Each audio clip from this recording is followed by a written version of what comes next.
I don't ever slow up, no I don't take shit. I got no love for the fakeness. If you wanna play tough and wanna hate this, I'll always show up. I don't ever slow up, no I don't take shit. I got no love for the fakeness. If you wanna play tough and wanna hate this, I'll always show up and make a statement. I don't ever slow up, no I don't take shit. I got no love for the fakeness. If you wanna play. On zero grazing tine mombe dzedu dzatinoisa mudanga. Takakopa this concept from outside. Kukenya vanoita zvakawanda stereki on this. Mombe yedu yedairy ida kuita less movements in terms of kuzvitsvagira chikafu. Saka ipa chikafu chayo chakazara. Yavanoti total mixed ration. Totora chikafu tinorima mapastures akasiyana siyana for mombe dzedu. Tinorima lucerne, torima bracharia marangatu. Tine silage yatinogadzira, then tine mapfunde atinorima futi tomixer. At times we are trying to avoid kutenga a dairy meal, which is expensive for operations. So if we give mombe yedu zvakasiyana siyana different components from what we grow, inowana chikafu chakakwana chinoikwanira. Panapa tamixa icho chakabata zedu atakadyara. Asi panapa chekutanga tine, this is the bedding abva kuhuku iya. Chekutanga kubaya mombe yako against botulism. Ukakwanisa kuvaccinate against botulism, you can feed now mombe yako nemadhokoro abva kuhuku. Nokuti huku haipedza chikafu chese, haiconverte chikafu chese, saka munenge mune chikafu chasara chakawanda imomo. So this enables us to save our own costs. Our bedding yakushanda two things, kuhuku ndozofeeda mombe.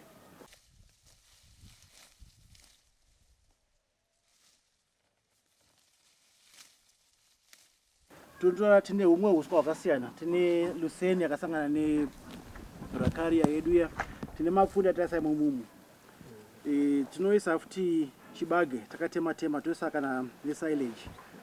We are trying to avoid buying expensive feed inputs like another dairy meal. They are too expensive for us because azvidzore mari. Asi tikakwanisa kuita total mixed ration in all vital components. Like our lucerne contains is a legume ine proteins akawanda. Then anana bracharia ine protein futi yakawanda. Then you find kuti muhuswa mutinechi chetine the dry matter tosanganisa imomo. Pama improved pastures sabhuku kuGMB mwakavapfuura taipa lab taipa sanhembe. Kune varimi venyu vakaiwana here kuno? Ongo vatakaiwana. Iri kudyarwa here? Vari kudyara. Saka panapa tiri kuonesana muenzaniso wokuti tikashandisa zvatinowana tonotora futi improved pastures atiri kuwana kuGMB todyara touya toita mixture inenge yatiri kutaridzwa panapa neumwe wedu vachareka. Zvinotibatsira kuti macost edu ekufidha zvipfuyo zvedu adzikire. Muzvinyorwa zvimwe zvatinosangana nazvo panobuda kuti 67% yekuchengeta zvipfuyo nguva zhinji chinenge chiri chikafu chinodyiwa nezvipfuyo izvozvo. Saka pa 67% munhu ukakwanisa kuuyawo nezvawaisa iwewe unenge watodzikisa cost yechikafu, zorova kuti gross margin, mari inosara muhomwe pakuchengetwa kwezvipfuyo inobva yati wandei.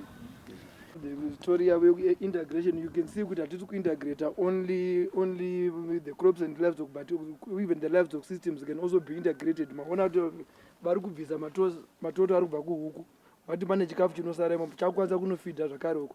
Saka now we are not only integrating the crops nema-livestock, but livestock nema-livestock mamwacho tiri kuma-integrate achipinda nazvakare. Saka chiripo ndechekuti tiri kuona kukosha kwekusanganisa zvaunorima ingava kana sorghum yako, nekuti chavagona ndechekuti vari kuitora nezera rayo isati yanyanyokura, manutrients anenge achirimo musorghum yako. Chero even ungava huswa hwacho mukaona huchiri hudiki, you can see kuti manutrients anenge achirimo akati kwanei. Saka chatiri kukurudzira kuintegrata masystems edu iyayo, nekuti chakakosha ndechekuti every system should benefit another system pane chauri kurima chese ipapo. Pa-integration zvakare imwe point yatinofanira kusimbisa ndeyekuti pega pega munhu paanokohwa zvinhu panoitika anonzi ma-harvesting losses. Saka ma-harvesting losses kana chinhu nechimwe chakazvimiririra choga unogona kutadza kuita peak maharvesting losses. But ukaita integrate, sekuti munhu ari kuchibage, chimwe chibage chisina kukohwewa chinouya chopikwa nembudzi, chinouya chopikwa nemarodrana. Pataoneswa mahuswa wabva kuhuku yatati ibedding handitika, ukaenda panodyirwa nehuku paya chimwe chikafu chinorasika chotoenda muvhu handitika. Asi chikafu ichocho kana usina kutakurana nemahuswa aya kuti chiuye kumombe, it means chikafu ichocho charasika. Saka integration inotibatsira to pick up the losses that could have happened in another enterprise. They become resources for the next enterprise. The integration we are talking about also includes the road runners here. And if you see the road runners when they come here packing, they also make sure if worms are ever going to develop here, they pick them up. So they take care of worm development. Those are eaten. And when they are eaten, they supply the protein to them. So it's a cycle. Kuti titi zero grazing, mombe yedu tukuitora kunge zvatoita broiler kuti iyo yakavinga kuzotipa mukaka, haina kuya kuzoshanda kuti itsvage chikafu chayo yega kuzotipa mukaka. If we give it the conditions dzakanaka kuti chikafu chiripo, space yekuzora iripo, haichaita se haichanotsvaga chikafu chayo, takuipa kuti idye chikafu chiri in a confined space. In a small space yadzosela exercise, just a small paddock, kuzipona patina space yakakura. Saka what we do is we feed mombe zvakawanda dziri mudanga imomo. Kune nzvimbo dzakaita ngekuna Kenya, they don't have much land like what we do. Saka you find izvo mulocation chamo chamunhu ase anenge ane mombe dzake, they bring chikafu from outside, ofeedra mombe yake mudanga imomo. What I'm holding here are the pasture legumes. Here we have lucerne, here we have brachiaria. It was grown here by Vachareka. Vachareka, just tell us a bit. Maakawanepi mbeu iyi? Mbeu yelucerne takaitenga local. Then mbeu yebrachiaria inobva ku Brazil, but we buy it from South Africa. Ndo munyama wacho. Asi this mbeu yakaso develop no Zimbabwe kare in the 60s. I think Grasslands akamboita research on this, ndobvaita zvakazongopira zvakadaro kuti zvakafamba sei. Asi it's a local mbeu, but it's a brachiaria marangatu. Yeah. These are the pasture legumes, the pasture grasses that we encourage farmers to grow at their backyards for use in livestock. In livestock, here Mr. Chareka is doing zero grazing. What we mean by zero grazing is the animal doesn't have to walk into the pasture to look for the grass on its own. Someone, the farmer, the employees can cut this grass at this level like you are seeing. A flash of it, not when it is overripe, no, when it is still tender, that's when the flash is cut and taken to the animal for feeding. The animal will be in its pen. The advantages of zero grazing are numerous. Some of them include, this is still fresh, and because you are doing zero grazing, you have a chance of making sure you have these pastures throughout the year on land that you will be irrigating. Your livestock as well, when they are in the shed or in the pens, they don't have to spend a lot of energy to go and look for food. Because of the energy conserved, it means all the energy on the livestock is directed towards production. If you check on the udders of the milking cows, the cow would be carrying about 20 liters or so of milk, and the udder will be dangling. You don't want to have it moving across the veldt. The udder can be disturbed and it can develop mastitis. So zero grazing can also help you to reduce diseases. If you also consider another angle of ticks, when the animals are being zero grazed in a pen, their chances of getting in contact with the ticks is limited, which means you will have less problems in terms of ticks. It enables us to protect against zvakawanda. Like now, if you have ticks, general disease and things, exposure yadzo ishoma outside environment.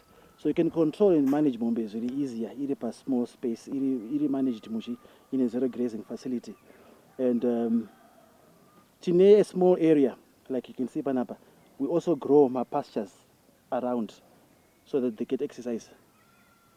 Dzinokwanisa kudya dziri mudanga, but most of the time dziri mu small paddock where we are doing strip grazing. It's a small space at kumusha tina nzvimbo yakakura, so we manage it kuti toisa pa this type of grass apa, toisa lablab, toisa lucerne, toisa marangatu kuti nhasi dzikadya umo mangana dziri kudya umo.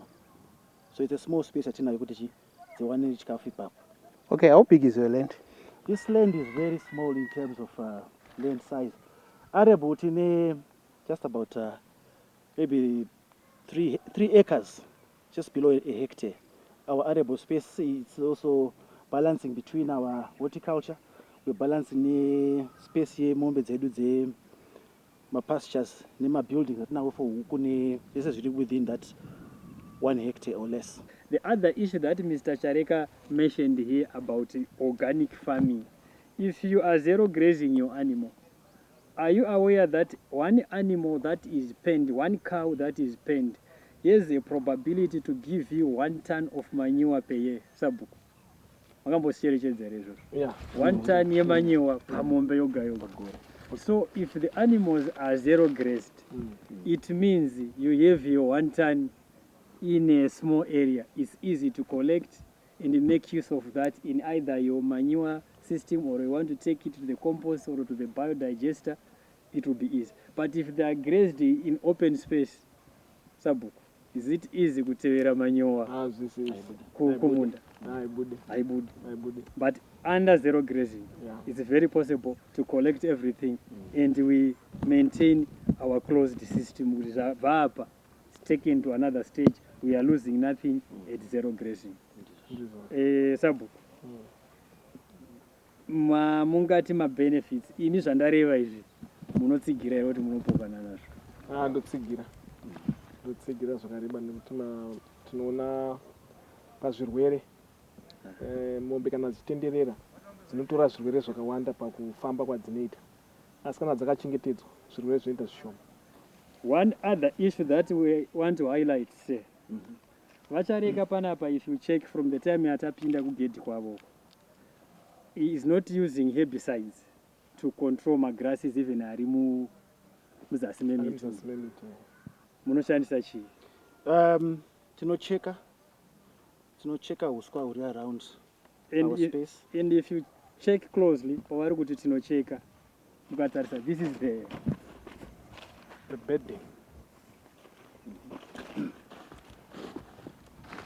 It has been mowed. This grass is not going to waste. It is taken from wherever they've cut, put to the bedding in the fowl run.